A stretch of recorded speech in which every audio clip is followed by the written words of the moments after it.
Donc, si tu ne donnes pas un sens à ta vie, il y aura quelqu'un qui viendra donner un sens à ta vie. La chose la plus importante, ce n'est pas que la vie ait un sens ou non, c'est le sens qu'on lui donne. La première personne qui vous rend malheureux, c'est vous-même. Quand tu dis oui aux autres, souvent tu te dis non à toi-même. Quand tu auras 80 ans sans la possibilité de bouger, est-ce que tu seras fier de la vie que tu auras menée?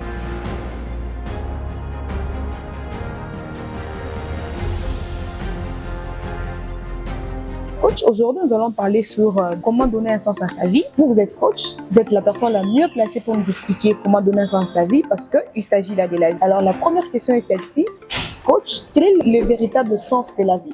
C'est déjà une question super intéressante. Tout d'abord, tu dois savoir que si tu ne connais pas quel est l'essence de ta vie, parce que j'aimerais beaucoup plus parler aux jeunes et être beaucoup plus pratique. Parce qu'à un moment donné, on est appelé à découvrir qu'est-ce qu'on est censé faire. Aujourd'hui, avec les réseaux sociaux, tout le monde vous dit ce que vous êtes censé faire. Et tout et n'importe qui. Et vous allez vite vous rendre compte, parce que j'aimerais épingler le problème des réseaux sociaux, c'est que même celui conféré dans n'importe quel endroit aujourd'hui peut prendre la parole sur les réseaux sociaux et te dire ce que tu es censé faire. Donc, si tu ne donnes pas un sens à ta vie, il y aura quelqu'un qui viendra donner un sens à ta vie. Voilà pourquoi c'est super important de se poser la question: quel est l'essence de ma vie? Qu'est-ce que je suis censé faire? Qu'est-ce que je suis censé améliorer? Et après, c'est fini. Tu dois te poser des questions. Qu'est-ce que j'ai fait sur Terre? Qu'est-ce que je suis censé apporter comme valeur? Moi, je dirais le véritable sens de la vie, c'est quand on se pose des questions sur ce qu'on est censé faire.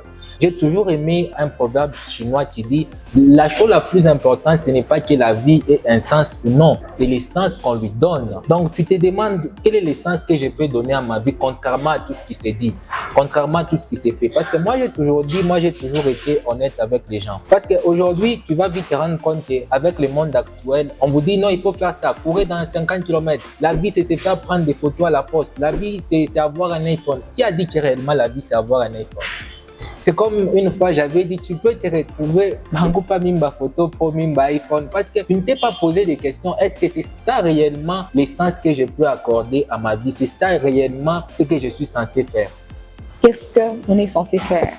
Ok, coach, merci beaucoup pour votre intervention. La deuxième question, elle est celle-ci. Coach, pouvez-vous nous dire qu'est-ce qu'une personne peut faire pour que la personne soit heureuse dans sa vie? Alors, qu'est-ce qu'une personne peut faire pour qu'elle soit heureuse dans sa vie? C'est déjà un truc super intéressant. Tu dois te poser des questions honnêtes. Quelles sont ces choses qui peuvent faire en sorte que je sois heureux? Vous allez vite vous rendre compte que la première personne qui vous rend malheureux, c'est vous-même. Ce n'est pas les autres, c'est vous-même. Parce que quand on dit, oh non, Nani, Kama, je ne sais pas si c'est Nathalie, donc tu vas te rendre compte que c'est toi-même qui te cause d'énormes problèmes. Ce n'est pas les autres, ce n'est pas le monde autour de toi. Alors, pour te rendre heureux, moi je dis souvent, la première des choses, c'est que tu dois reprendre le pouvoir de la décision. Tu dois apprendre à décider de ce que va être ta vie. C'est super important et super intéressant. Beaucoup de gens ne savent pas comment orienter leur vie. Or que la meilleure façon d'orienter sa vie, c'est de prendre des décisions. On regrette plus les choses qu'on n'a pas faites que celles qu'on a faites. Voilà pourquoi c'est important d'apprendre à décider. Parce que c'est les décisions qui donnent sens à ce qu'on sera dans une année, dans 2 ans, dans 3 ans. Merci beaucoup. Vous avez parlé sur un truc, vous avez dit le pouvoir de la décision. Aujourd'hui, il y a des gens qui ont du mal à prendre des décisions sur certaines choses, par peur, je ne sais quoi. Vous pouvez nous expliquer comment une personne peut arriver à prendre une décision et respecter cette décision? Alors Daniela, la chose la plus importante, j'ai toujours dit, quand tu dis oui aux autres, souvent tu te dis non à toi-même. Et tu vas vite comprendre que moi je dis souvent, c'est même une parole de Jésus, il avait dit à Pierre que lorsque tu seras vieux, on t'amènera où tu ne voudras pas. C'est que quand on est vieux, c'est les moments où on commence à revoir toute sa vie. Moi je dis souvent aux gens, quand tu auras 80 ans sans la possibilité de bouger, est-ce que tu seras fier de la vie que tu auras menée? Point d'interrogation. Parce qu'à un moment donné, quand on devient conscient de sa mort, on devient conscient de ses faiblesses.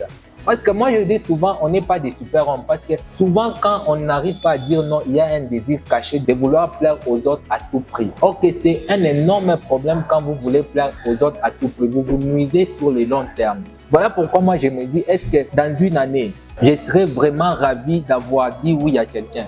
Sinon, je lui dis non. Parce qu'à un moment donné, on est les meilleurs juges de soi-même. On sait. Du coup, quand il y a un problème qui arrive, je peux t'assurer que là, dans l'esprit de la dada, il y avait quelque chose qui lui disait « Oubana ou Atani pas tout mime ». Mais À quoi Naïmani? Donc, il y a toujours quelque chose qui te dit que non, un problème va surgir, quelque chose de grave va arriver. On sait que le pire va nous arriver, mais souvent on s'entête.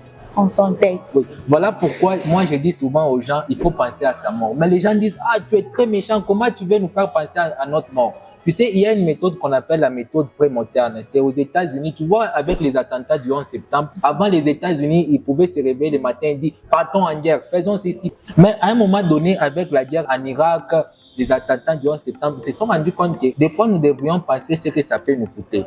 En âme et conscience, tu te dis, ah, qu'est-ce que ça peut m'écouter? Parce que souvent, les gens disent, oh non, vérifier à moi. C'est parce qu'on n'a pas pensé aux conséquences avant d'avoir posé l'argent. Quand tu es là, tu es tout le temps sur les réseaux sociaux, en train de scroller, tu veux qu'est-ce qui puisse arriver dans ta vie? Rien. Et tu comprends que quand on commence à se poser parfois des mauvaises questions, des questions de dire qu'est-ce qui peut m'arriver de pire en faisant ça, en fréquentant telle personne, qu'est-ce qui peut m'arriver de pire, en échangeant avec tel, qu'est-ce qui peut m'arriver de pire. Quand tu te poses toutes ces mauvaises questions, tu sais ce qui va t'arriver de pire et tu sais comment éviter ça. Savoir comment éviter les pires. Oui, parce que moi je dis souvent la clarté c'est du pouvoir. Quand vous savez clairement que tu sais même comment l'éviter. Mais souvent on se dit, oh non, moi je me limite uniquement à ce que je vois. Hein? Voilà pourquoi tu vas vite te rendre compte que nos parents disaient avant de l'épouser, on me surprendre un bel pour voir. Ah, mais je crois que c'est pas vraiment important. C'est super important parce que des fois, tu vas vite te rendre compte que ce n'est pas l'ange que tu vas épouser. Voilà pourquoi on dit souvent, si vous voulez bien savoir si vous l'aimez, tu vas voir réellement si tu l'aimes. Sinon, bon, ça, c'est... oui, parce qu'il y a des frères, lui il a épousé un ange, mais il se rend compte que le deuxième jour du mariage, c'est un zombie en face de lui. Mais tu vas faire quoi? Tu as déjà fait le choix. Voilà pourquoi nos sœurs aussi, soyez naturelles, soyez vraies. Naturel et vrai. Merci beaucoup, coach. Je crois que nous sommes pratiquement arrivés à la fin. J'ai la troisième question déjà préparée pour vous. Coach, pouvez-vous nous dire que faire en cas de rejet rationnel? D'abord, tu dois savoir, inévitablement, vous serez toujours rejeté par quelqu'un. Le rejet, c'est quelque chose qui est tout à fait normal. C'est comme en entrepreneuriat. Parce que moi, je dis souvent, vous ne pouvez pas déterminer si les autres vont vous accepter ou non. Parce qu'il y a des gens qui disent, Banani Kata là, c'est comme qui dirait c'est la fin du monde. Parce que j'ai des gens, tu les rencontres, tu te rends compte que sa vie a foiré, et il faut en l'air comme ça sa vie. Exactement. Moi, je dis souvent, les gens qui sont partis, le soleil est encore là. Les lumières sont encore là, ils n'ont rien à emporter. Alors pourquoi c'est pas des soucis? C'est vrai que ça fait mal quand ça arrive, c'est dur, mais à l'instant d'après, tu peux te relever. Moi je dis souvent, même si tu tombais, même si ça fait très mal, c'est naturel de se relever. Donc avec le temps, donne-toi du temps, essaie un peu de circuler, essaie de te faire de nouveaux amis. Tu vas vite te rendre compte que la vie continue. Pourquoi se cacher son temps pour quelqu'un qui est déjà parti? Lui-même, il ne se comprenait même pas. Merci beaucoup. Le coach nous a parlé sur comment donner un sens à sa vie. Je crois que bon nombre de personnes ont compris. Merci beaucoup, coach. Merci. Merci.